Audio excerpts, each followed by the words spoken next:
Halo, apa kabar? Saatnya Anda menyimak berita Semarang bersama saya Ilham Ardiansyah. Sejumlah berita menarik akan kami sajikan untuk Anda dan berikut 3 berita utama hari ini. Diduga karena korsleting listrik sebuah sekolah menengah pertama negeri di Klaten terbakar.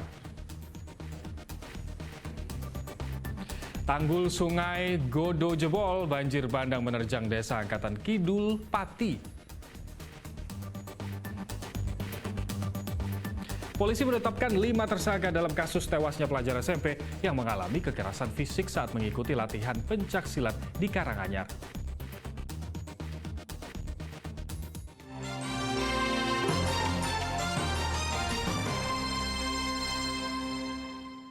Diduga karena korsleting arus listrik, sebuah sekolah menengah pertama di negeri di Klaten terbakar Senin malam. Meski demikian, kegiatan belajar mengajar masih tetap berjalan normal.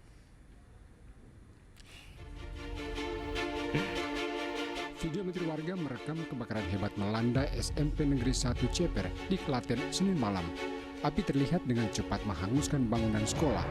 Banyak bahan mudah terbakar membuat api semakin membesar. Petugas damkar dibantu relawan berjibaku memadamkan api agar tidak meluas. Butuh waktu 1,5 jam bagi petugas untuk memadamkan api. Namun upaya ini tidak cukup sehingga ruang kepala sekolah, tata usaha, kamar mandi, dan gudang ludes. Pertama kali melihat warga masyarakat dari luar. Terus kemudian masyarakat kemudian membantu melaksanakan pemadaman awal dengan air yang ada di sekitar sekolah tadi. Yang terbakar ruang apa aja, Pak? Untuk yang terbakar tadi di ruang kepala sekolah, ruang gudang, ruang TU, dan kamar mandi. Dugaannya, Pak? Untuk dugaan sementara masih diidentifikasi. Kalau kita analisis mungkin dari korsleting listrik ya. Polisi memasang garis polisi di ruangan yang terbakar untuk melakukan penyelidikan.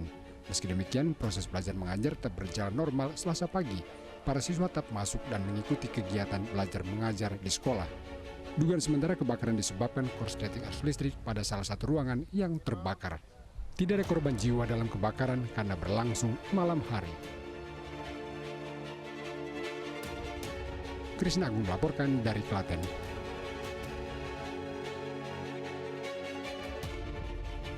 Banjir bandang melanda desa Angkatan Kidul, Tambak Romo, Pati. Banjir bandang terjadi karena tanggul Sungai Godo jebol.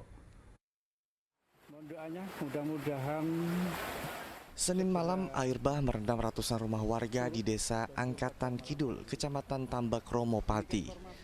Setidaknya 210 rumah terendam air dengan ketinggian 30 hingga 50 cm.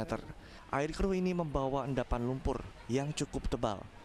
Pada malam itu air datang secara tiba-tiba masuk ke permukiman warga, sehingga warga tidak sempat menyelamatkan barang berharga yang ada di dalam rumah. Sebelum peristiwa banjir bandang, hujan deras sempat mengguyur wilayah ini.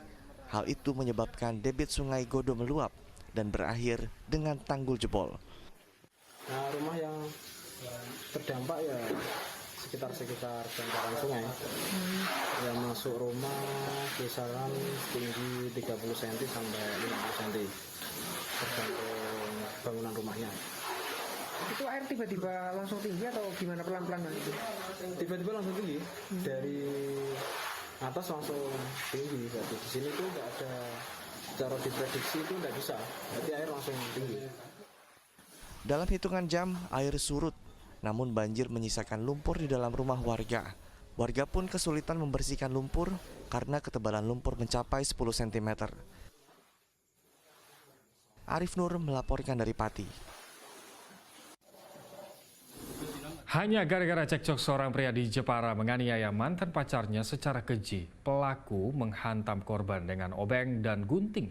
Pelaku kemudian kabur membawa sepeda motor korban.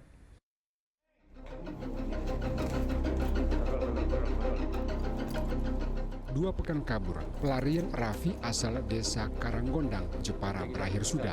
Ia ditangkap Satuan Reskrim Kepolisian Resor Jepara.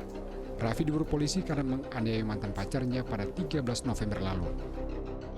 Penganiayaan bermula saat pelaku minta diantarkan korban ke rumah temannya. Namun setiba di hutan jati di desa Bondo, Kecamatan Bangsri, keduanya terlibat cekcok. Pelaku berdalih saat itu kalap sehingga menganiaya mantan pacarnya dengan obeng dan gunting. Saat korban terkapar, pelaku malah tancap gas dengan bawa kabur motor korban. Mantan pacar, kenapa kamu tega sampai kamu lukai seperti itu, kamu tusuk-tusuk seperti itu? Dia saya suruh nganterin ke Bandri, dia nggak mau Pak. Terus ada cekcok sama dia itu. Kamu cekcok sama dia? Iya. Cekcok saja kok sampai kamu tusuk-tusuk seperti itu? Iya Pak, iya Pak. Pilaf, pilaf. Terus obeng sama gunting itu kamu dapat dari mana? Memang kita ada di tas Pak. Oh, memang kamu bawa kemana-mana? Iya, soalnya itu buat kerjaan kita. Sampai di TKP di hutan jati ini pelaku kemudian menusuk ya dengan obeng dan gunting yang memang sudah dia bawa itu ke arah leher kemudian kepala korban. Polisi meminta barang bukti berupa motor korban, gunting dan obeng sebagai barang bukti. Tersangka dijerat dengan pasal 365 KUHP tentang pencurian disertai kekerasan dengan ancaman pidana maksimal 12 tahun penjara. Arif Nur melaporkan dari Jepara. Proyek renovasi bangunan sejumlah sekolah di Batang mangkrak. Kondisi tersebut mengganggu proses belajar mengajar siswa karena mereka tidak memiliki kelas untuk belajar. Proyek tersebut terbengkalai karena dikerjakan oleh satu kontraktor. Proyek renovasi bangunan sekolah di Batang belum juga selesai. Padahal proyek ini mulai dikerjakan sejak bulan September kemarin. Sekolah Dasar Negeri 2 Tumbrep di Kecamatan Bandar Batang merupakan salah satu dari beberapa sekolah yang mendapat bantuan renovasi dari Kementerian PUPR. Namun hingga kini proyek tersebut mangkrak. Saat ini SD Negeri 2 Tumbrep kondisinya memprihatinkan. Tampak puing-puing bangunan sekolah dibiarkan begitu saja dan proyek ini ditinggal oleh pekerjanya. Entah apa penyebabnya. Padahal sejumlah material sudah dipersiapkan di lokasi untuk pembangunan. Proyek renovasi bangunan ratusan sekolah di Batang, Kendal, dan Semarang hanya dikerjakan oleh satu kontraktor, sehingga proyek tersebut tidak bisa diselesaikan dengan cepat.